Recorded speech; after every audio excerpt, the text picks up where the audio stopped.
Noong isang linggo po ay nabanggit ko itong patungkol sa ating itinuturing na pambansang bayani na si Jose Rizal.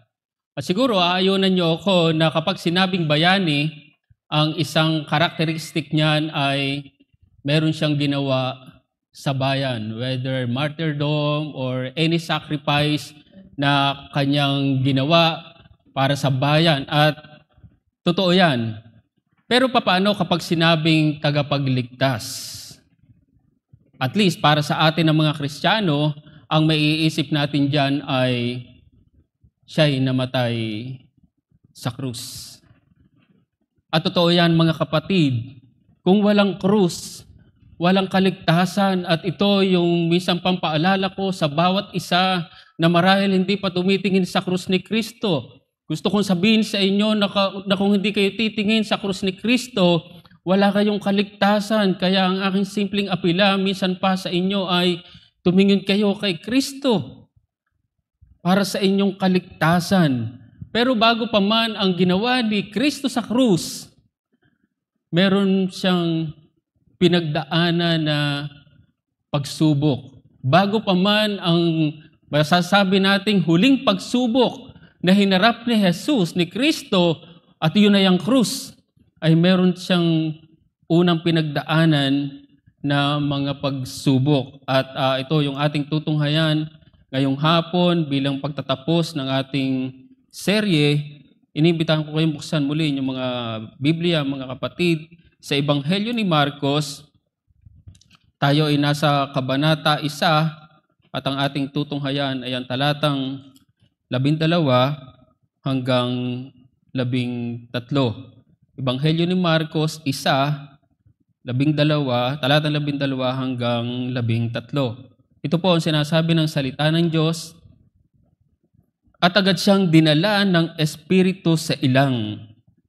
Siya'y nasa ilang ng 40 araw at tinukso siya ni Satanas. Kasama siya ng mababangis na hayop at pinaglingkuran siya ng mga anghel. Matapos ang ating tekstong ito, makikita natin na si Jesus ay magpapasimula ng kanyang ministeryo. Yan nga ang talatang 14 at 15. Ang sinabi diyan, pagkatapos madakip si Juan, pumunta si Jesus sa Galilea, ipinapangaral ang ebanghelyo ng Diyos na sinasabi, naganap na ang panahon at malapit na ang kaharian ng Diyos, kayo'y magsisi at manampalataya sa ebanghelyo. At pagkatapos niyan ay tatawagin niya ang kanyang unang mga alagad, talatang 16 hanggang 20. Pero bago pa man ang magiging pagsisimula ng ministeryo ni Jesus, merong dalawang mahalagang tagpo na kailangang mangyari o pagdaanan si Jesus. At una nga doon ay yung kanyang bautismo na tinunghayan natin nung isang linggo. Nakita natin doon na si Jesus sa yung anak ng Diyos na hinirang na tagapagligtas na pinatotohanan o tiniyak ng Ama. At ang isa pa itong ating teksto ngayon na kung saan ay patungkol naman sa naging pagtukso sa kanya ng dyablo o ni Satanas. Alam niyo, napakahalaga ng dalawang tagpong ito sa buhay ni Jesus para ipakita kung sino siya at kung ano ang kinalaman niyan sa kanyang magiging ministeryo. At dito nga, nakita natin na matapos ang kanyang bautismo, ang sabi ni Marcos ay kaagad-agad daw ay dinala siya ng Espiritu sa ilang. At doon siya ay tinukso ni Satanas sa loob ng 40 araw. Ang isang mapapansin natin sa pagtuksong ito kay Jesus, ito ay kagustuhan pa rin ng Diyos. Hindi ito labas sa kalooban ng Diyos. Ibig sabihin, siya pa rin ang nagpahintulot nito. Maging sa account ni Mateo at ni Lucas, ipinakita doon na dinala daw siya. Dinala si Jesus ng Espiritu sa ilang upang doon ay tuksuhin ng dyablo. Katunayan dito sa account ni Mark, ay mas mabigat ang sinabi. Ang sinabi ay agad daw, agad. Mula sa bautismo ay agad daw. So, biglaan, may persa sa dalawang account, Matthew and Luke, nilid siya ng Spirit, ng Holy Spirit. Wala namang mali doon, pero kay Marcos, makikita natin, sinabi ay agadaw. So, dyan mapapansin nyo na ito ay nadoon pa rin sa kalooban ng Diyos. At ang makikita nga natin sa naging pagtuksong ito kay Jesus, siya ay nagtagumpay. Sinabi dito na kasama siya ng mababangis na hayop at pinaglingkuran siya ng mga anghel. Alam nyo, pag sinabing ilang, maiisip nyo dyan, maraming mababangis na hayop. Marahil sa bayang Israel, na marami doon na encounter nila, marahil mababangis na hayop, marahil kasama na dyan ng mga makakamandag na ahas. Pero sinabi dito na kasama daw ni Jesus ang mga mababangis na ito na hayop. Ibig sabihin, siya man ay piniroteksyonan ng Diyos, ng kanyang Ama, sa kanyang pagtuksong ito, sa ginawang pagtukso sa kanya ng kaaway, at sinabi siya'y pinaglingkuran ng mga anghel. Mamaya ay may babanggitin pa rin ako patungkol dyan. Subalit ito ang ating simpleng mensahe sa hapon na to. Si Jesus bilang anak ng Diyos ay hinayaan na tuksuhin, subalit nagtagumpay. Masasabi natin isang napakasimpleng mensahe, si Jesus bilang anak ng Diyos ay hinayaan na subukin, subalit nagtagumpay. Alam niyo, napakahalaga nito para sa kakaharaping misyon ni Jesus. Kung dito pa lang sa pagtukso sa Kanya ay hindi siya nagtagumpay, ibig sabihin ay hindi siya qualified maging representante ng kanyang mga ililigtas. Alam natin ang gagawing misyon ng ating Panginoong Jesus para iligtas ang sangkatauhan o mga makasalanan, ay kung dito pa lang ay nabigo siya, ay papaano pa siya magiging qualified na tagapagligtas? Kaya napakahalaga ng tagpong ito sa buhay ni Jesus bago pa man ang kanyang magiging ministeryo. Ngayon, patungkol sa pagtukso o pagsubok na ito ni Jesus, ay meron dalawang bagay tayo na gustong tingnan. Meron tayong dalawang bagay na gustong makita. Una, si Jesus bilang anak ng Diyos ay naging masunurin sa Diyos. Si Jesus bilang anak ng Diyos ay naging masunurin sa Diyos, sa kanyang Ama. Pangalawang bagay, si Jesus bilang anak ng Diyos ay naging depende sa Diyos. Si Jesus bilang anak ng Diyos ay naging depende sa Diyos. So yung unang bagay na makikita natin sa naging pagtuksong ito ng kaaway kay Jesus, si Jesus bilang anak ng Diyos ay naging masunurin sa Diyos. Muli sinabi sa ating teksto na matapos ang bautismo ni Jesus, ay agad siyang dinala ng Espiritu sa ilang at doon ay tinukso ni Satanas sa loob ng 40 araw. Ngayon, kapag sinabing ilang, anong may isip nyo dyan? Marami kayong pwedeng isipin dyan, pero ang isang may isip nyo dyan, pag sinabing ilang, mga Israelita. At kapag sinabing mga Israelita, ang isa namang may isip nyo dyan ay 40 taon yan na sinubok ng Diyos sa ilang. At alam nyo, may larawan yan sa ating teksto. Bagaman ang binanggit dito ay 40 araw, subalit yan ay may larawan sa 40 taon ng mga Israelita sa ilang. At kung maaalala nyo na ang Israel, ang bayang pinili ng Diyos ay nabigo sa pagsubok sa kanila ng Diyos. Sila ay nagpaikot-ikot doon sa ilang at inabot ng 40 taon.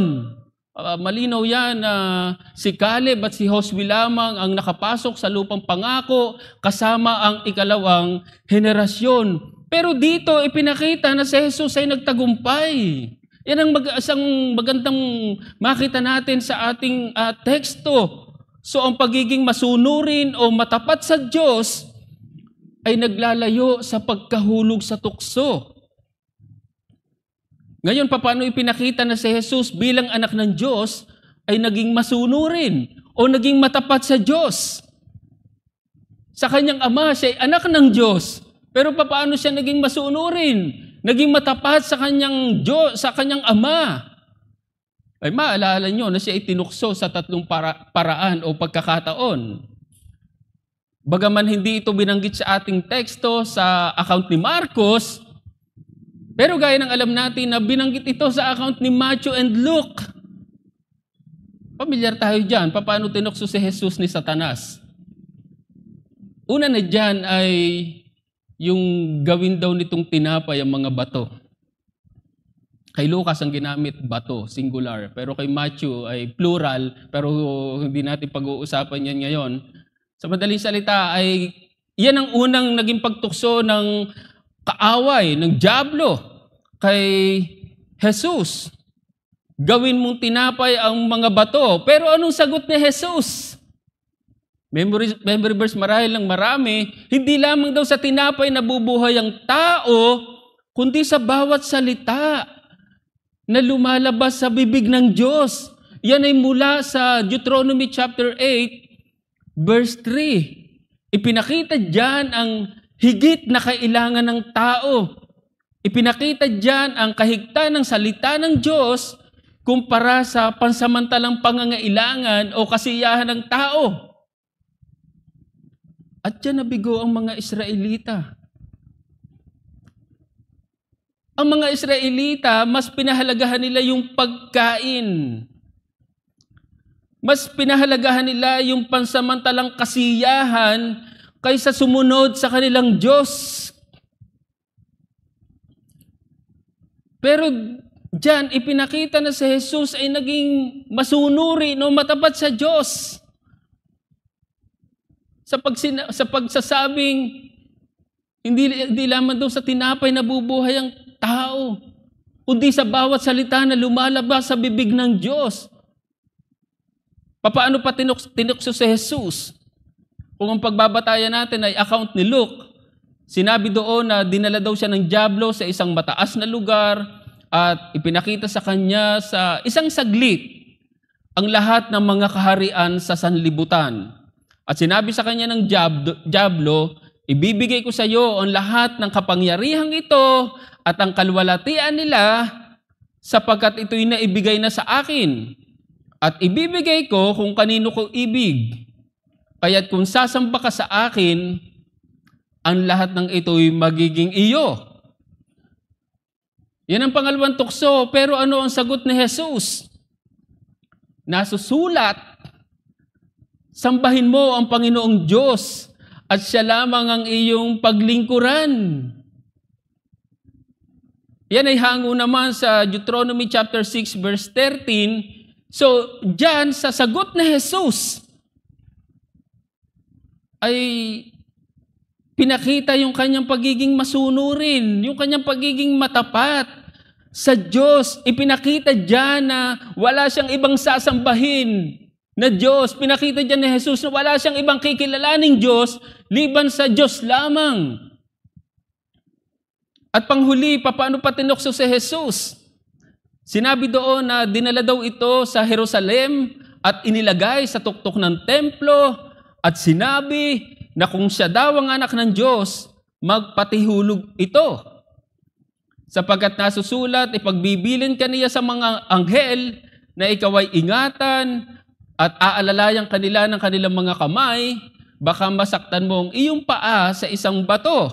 Mula naman iyan sa awit 71. Pero anong sagot ni Jesus? Huwag mong tutuksuhin ang Panginoon mong Diyos. Yan ay mula naman sa Deuteronomy chapter 6 verse 16. So maging sa huling tuksong iyan kay Jesus, ipinakita kung paano siya naging masunurin o matapat sa Diyos. At napakahalaga nito para sa isang hinirang o representante ng mga ililigtas. Isipin nyo na lamang na kung si Jesus ay bumigay sa mga tuksong yan, paano siya magiging karapat-dapat? Paano siya magiging qualified sa kanyang panawagan? Hindi biro, hindi madali ang kanyang panawagan ang maging tagapagligtas ng mga makasalanan. Pero kung dito pa lamang sa mga tuksong ito, bumigay na siya, paano pa? Pansinin niyo muli, halimbawa kung siya ibumigay doon sa tukso na gawing tinapay ang mga bato. Gustong ipakita doon na ni Jesus na mas mahalaga ang pansamantalang pangangailangan. Mas mahalaga ang pansamantalang kasiyahan sa mundo, sa tao. Kung gano'n ang ginawa ni Jesus. Gustong ipakita dyan na hindi kayang ipagkaloob ng Diyos ang kanyang pangangailangan. Ang pangangailangan ng kanyang sikmura kung siya'y bumigay. Alam niyo kung hinayaan ng Diyos na tuksuhin si Jesus ng kaaway sa ilang sa loob ng 40 araw na walang pagkain, ang malinaw doon, siya ang magkakaloob noon. At hindi niya kailangan gamitin ang kanyang kapangyarihan as Son of God para lamang siya ay mabusog. Para lamang matugunan ang pangangailangan ng kanyang sikmura.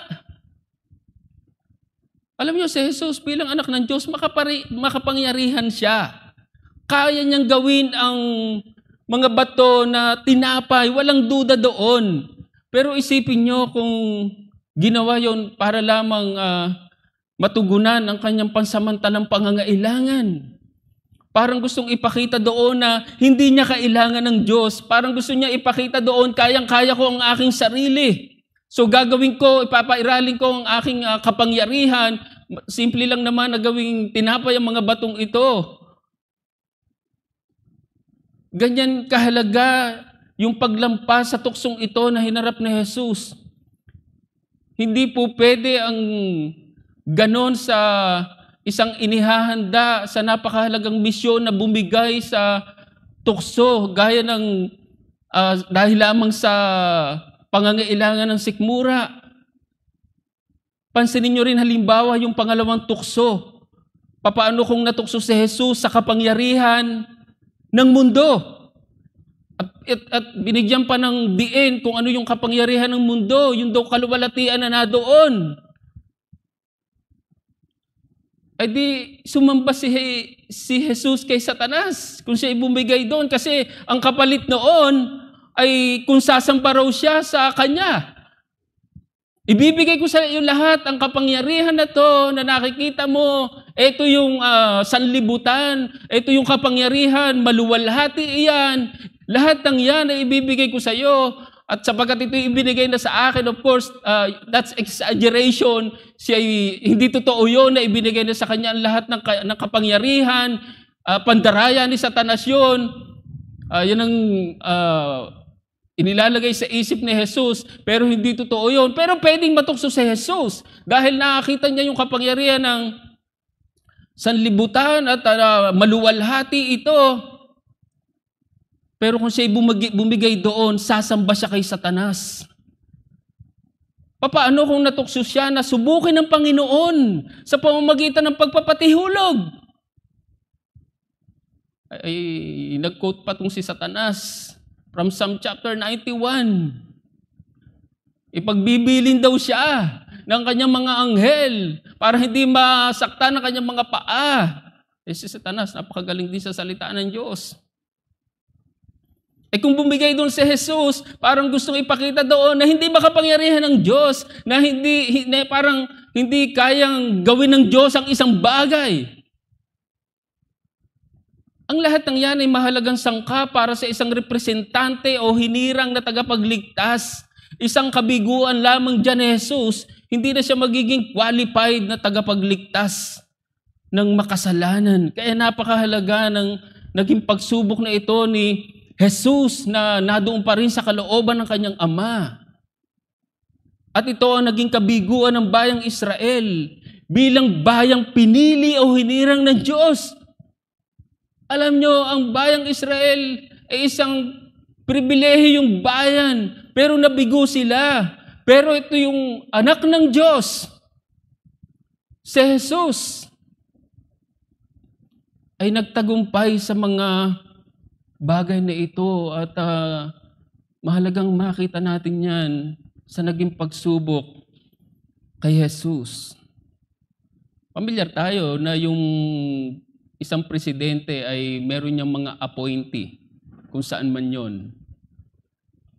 At kapag ang isang presidential appointee ay nabigo o nabibigo sa mandato na ibinigay sa kanya, alam natin ang resulta noon. Talsik siya sa pwesto. Paano pa sa isang hinirang na tagapagligtas? Kung sa isang posisyon sa pamahalaan, nabibigo ka sa mandato na ibinigay sa iyo, talsik ka, paano pa sa isang representante ng mga ililigtas? Pero diyan lumampas si Jesus. Ang hamon ko ay may kinalaman halos sa atin. Kung nais mong magtagumpay sa tukso, maging masunurin o matapat ka sa Diyos. Alam nyo, may tumitingin na ang pagtuksong ito kay Jesus ay hindi exemplary. O hindi daw pwedeng maging halimbawa ng mga mananampalataya. Alam ko yung pinaguhugutan nila. Naunawaan ko yon at may punto yon. Ngunit hindi ako sumasang-ayon sa ganung pagtingin. Bagaman totoo na unang-una ito ay para kay Jesus at iyon ay bilang anak ng Diyos, kinakailangan siyang subukin, ngunit ito man ay may halimbawa na iniiwan sa atin. At isa na nga dito itong patungkol sa salita ng Diyos na kailangan ng tao, higit na kailangan ng tao. Hindi higit na kailangan ng tao ang tinapay. Hindi higit na kailangan ng tao ang pansamantalang kasiyahan o yung pangangailangan niya sa mundo o kung ano man yon. Bagaman ipinakita dito na hindi ito masama, anong masama sa pagkain? Katunayan ipinakita dito na kailangan ito ng tao. Ngunit hindi ito ang pinakamahalaga. At sa inyo na marahil tumitingin sa pansamantalang pangangailangan, pansamantalang kasiyahan, gusto kong sabihin sa inyo at hamunin kayo na huwag kayong humaling sa pansamantalang pangangailangan o kasiyahan ng mundo. Maalala natin si Iso. Si Iso ay mas pinahalagahan ng isang mangkok na pagkain o sabaw na marahil masarap dahil sa kanyang gutom mula sa pangangaso. Ay ipinagpalit ang kanyang birthright na alam niya na kahit anong gawin niya ang pagsusumamo ay hindi na niya maibabalik. Alam niyo ako'y naniniwala na maging si Iso ay may pagkakataon na maligtas, marahil pwede nating ilarawan sa naging role ni Judas sa Panginoong Jesus. Si Judas man, bagaman inihula na siya yung magkakanulo para si Jesus ay sa kalaunan ay ipako sa krus, pero maging si Judas man ay may pagkakataon na maligtas, lalo pat kasama siya ng kanyang kaibigan, ng kanyang master. Pero mas pinipili ang pansamantala, hindi iniisip yung pangmatagalan o pangwalang hanggan like Iso, like Judas, na para lamang sa 3 pirasong pilak ay ipinagpalit ang tagapagligtas. At kuminsan ay may mga ganyang tao na natatapos na lamang sa pansamantalang kasiyahan marahil ng katawan. Sana makita mo ang salita ng Diyos sa pamamagitan ni Hesukristo, ang pinakakailangan mo sa iyong buhay. Sa atin ang mga mananampalataya, ano yung mas pinapahalagahan natin? Salita ng Diyos o marahil kumita ng salapi kahit araw ng linggo at marahil marami pang bagay na naipagpapalit natin sa mas mahalaga.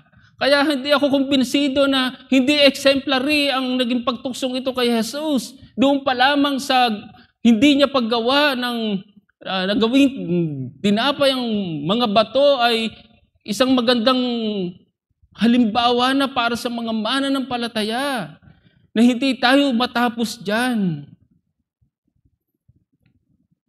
At yan ang mahalagang makita natin. Lalo na sa atin ng mga mananampalataya, kung minsan natutukso din tayo sa kapangyarihan ng mundo. Kung hindi marahil sa pansamantalang pangangailangan ng ating sikmura, pwede tayong matukso sa kapangyarihan ng mundo. Maraming tao humaling sa kapangyarihan. Maraming tao humaling sa posisyon. At panghuli, kung minsan ay natutukso din tayo na subukin ng Diyos. Kung minsan natutukso tayo na isipin na kaya ba ng Diyos na gawin ng isang bagay sa aking buhay marahil? At muli, yan na naging problema ng mga Israelita. Bagaman marahil hindi saktong ganito ang pwede nating kaharapin na tukso, subalit malinaw na pwede rin tayong maharap sa anumang tukso. At marahil hindi natin maitatanggi yan bilang mga mananampalataya. Marahil wag na natin tingnan yung naging tukso kay Jesus. Kung sa tingin mo hindi exemplary yun, pero malinaw na meron tayong tukso. At napakahalaga na maging masunurin o matapat sa Diyos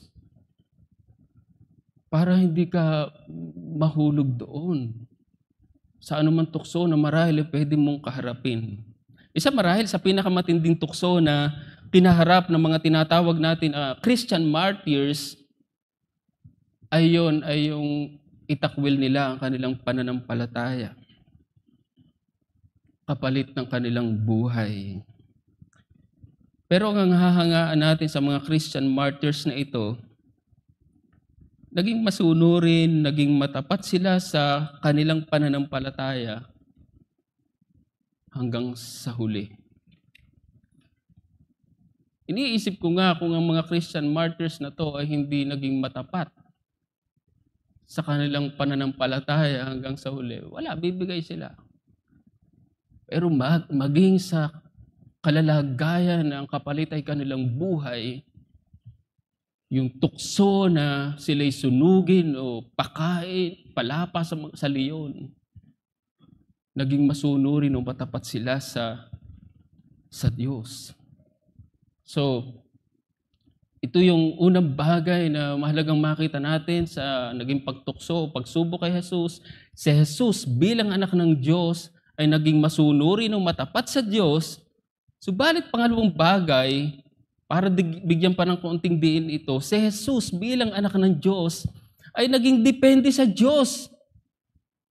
Alam nyo, minsan pa, nung hindi ginawa ni Jesus na maging tinapay ang mga bato, ayan ay nagpapakita ng kanyang pagdepende o pagtitiwala sa Diyos.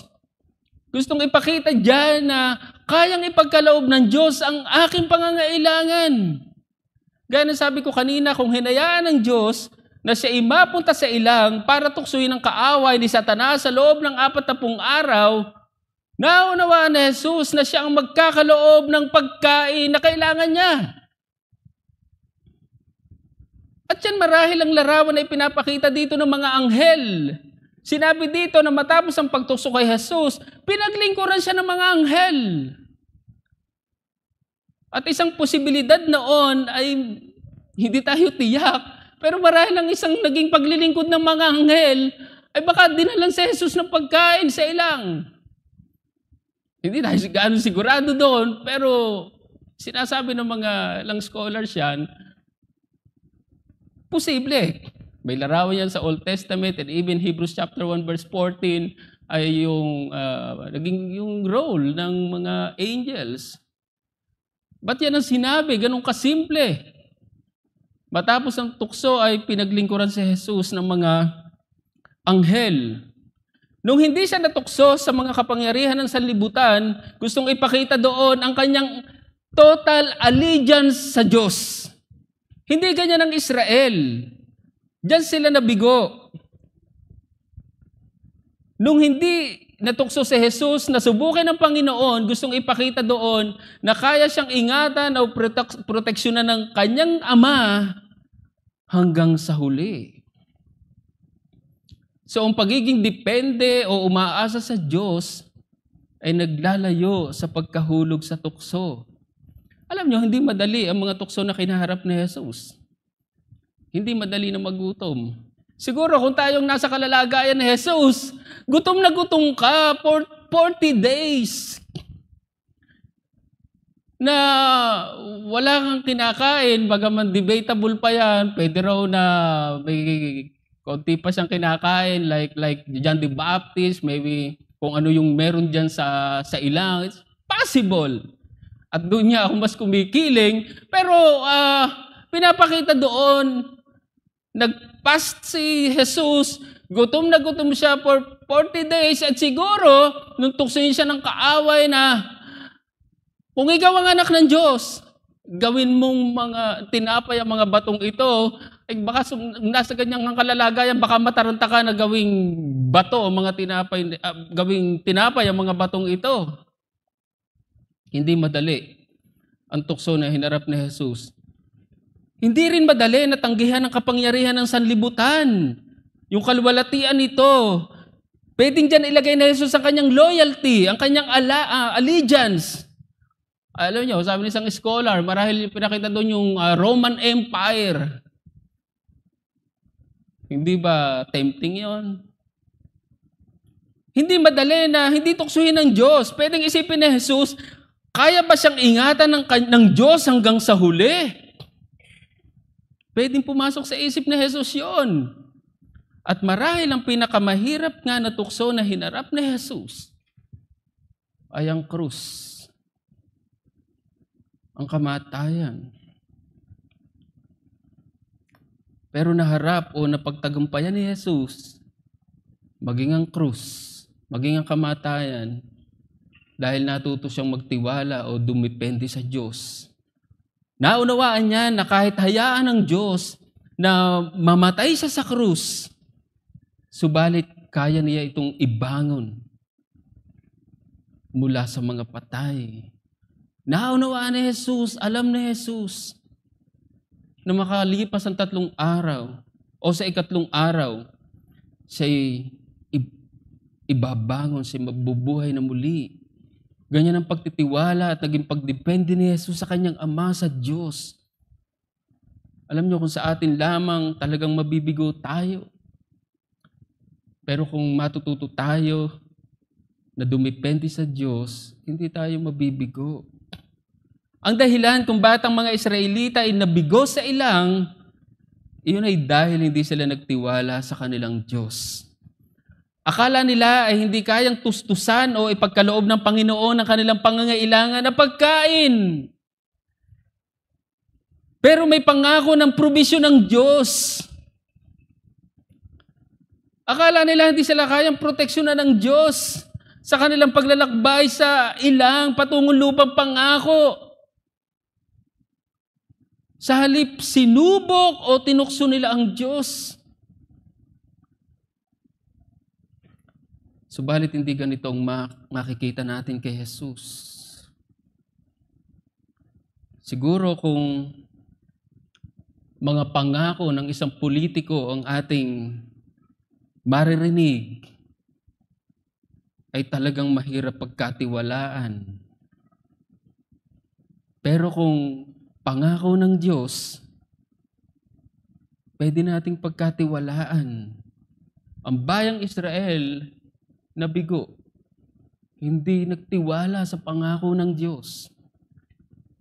Si Jesus ay nagtiwala. At marahil ito rin yung hamon sa atin. Kaya ang hamon ko ay kung nais nating magtagumpay sa tukso, matuto tayong dumipende sa Diyos. Muli, isang maling kaisipan kung bakit daw hindi nahulog si Jesus sa tukso ay dahil Diyos ito. Totoo na siya Diyos, pero tao din. Ibig sabihin, pwede siyang mahulog sa tukso.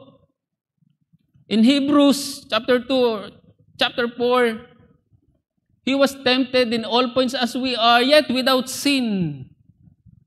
Hindi naman po pwedeng tinukso na parang hindi pwedeng matukso. Hindi.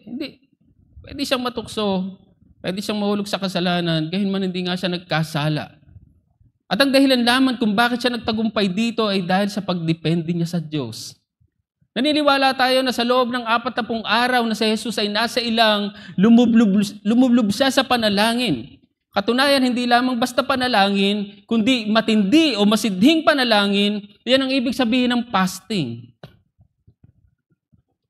At hindi lamang yon, nagbabad siya sa salita ng Diyos. At yan niya ang ginamit niyang panagot sa bawat tukso na kanyang hinarap. Ganyan nagtagumpay si Jesus sa tukso. At ganyan din tayo pwedeng magtagumpay. Sinasabing kung si Jesus ay hindi dumipende sa Diyos, kung sinasabing si Jesus ay dumipende sa Diyos, papaano pa tayo? So, makikita natin yung pangangailangan ng pagdepende sa Diyos. Nung si Martin Luther ay haharap kinabukasan sa mga pinuno, sa mga princess ng Roman Catholic Church noon sa Diet of Worms in Germany, yung gabing yon ay sinasabing siya ay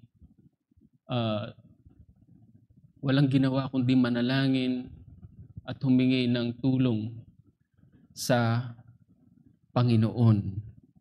At ganito natin makita ang ating mga sarili. At muli kung si Jesus ay nagtagumpay sa tukso, makakaasa tayo ng pagtatagumpay dito.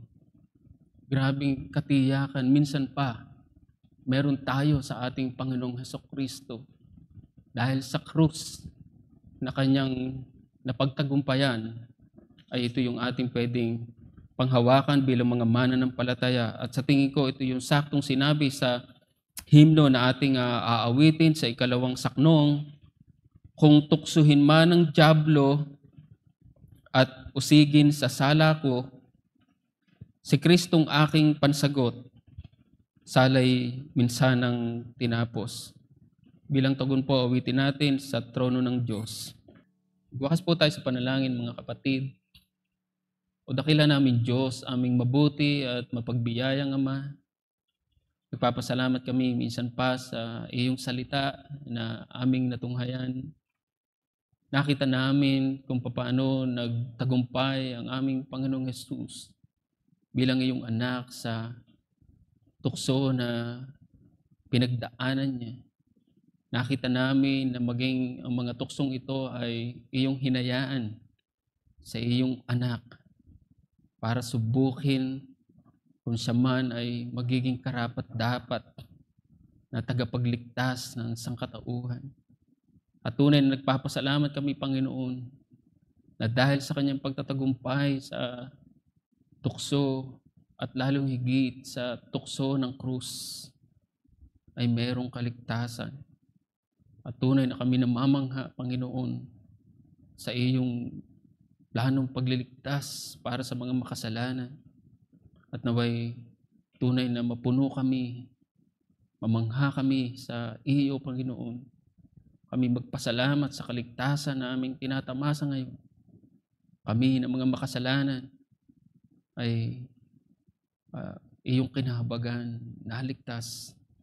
At salamat sa katiyakan at pangako na dahil ikaw ay nagtagumpay sa mga tukso, lalo higit ng krus, kami makakaasa ng pagtatagumpay. Bagaman kuminsan doon ang aming mga kahinaan, kuminsan ay nahuhulog kami sa tukso, nagkakasala kami, ngunit meron kaming panagot. At yun ay ang aming Panginoong Hesukristo. Nawa mamangha kami at magpasalamat kami sa dakilang biyaya na meron kami bilang iyong mga anak. At nawa, Panginoon, maging sa aming mga kasama sa mga oras na to, makita nila ang kahalagahan ng krus ni Kristo sa kanilang buhay. Naway tulungan niyo sila na tumingin doon sa iyong ginawa sa krus. Huwag silang tumingin sa anumang kaparaanan para sila ay maligtas. At maging kami ng mga ligtas na, kami ng mga mananampalataya, ay patuloy na tumingin sa krus na pinagtagumpayan ng aming Panginoong Jesucristo. Ay salamat sa iyo, Panginoon. Salamat sa mga oras na pinagkaloob sa amin, na aming ginugol sa buong araw na to. Salamat sa iyong mga salita na aming natunghayan. Naway tunay na ito ang aming maging gabay at minsan pa'y kalakasan sa pagharap namin sa mundo na nadoon ng mga tukso. Kaya pinupuri ka namin at ito ang aming panalangin sa pangalan ng aming Panginoong Jesus. Amen.